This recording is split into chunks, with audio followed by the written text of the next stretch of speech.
Ondata di maltempo sul Friuli Venezia Giulia con neve dai 700 metri in su e abbondanti piogge sul collinare fino al mare.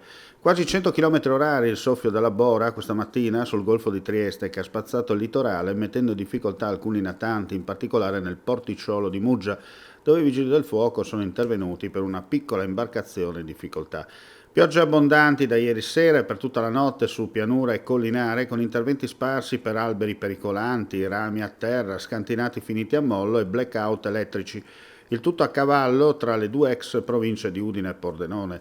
Sul posto vigili del fuoco, volontari delle squadre comunali della protezione civile e tecnici dell'Enel. Sotto controllo i principali corsi d'acqua, chiusi i guadi sul Cellina nel Friuli occidentale e quelli sul Malina, Remanzacco e Premariaco. Neve in montagna con spazzaneve all'opera per rimuovere la fitta coltre bianca che ha interessato le vie di comunicazione dell'Alto Friuli e i centri turistici come Sappada, Forni di Sopra e Tarvisio. Non si segnalano particolari disagi.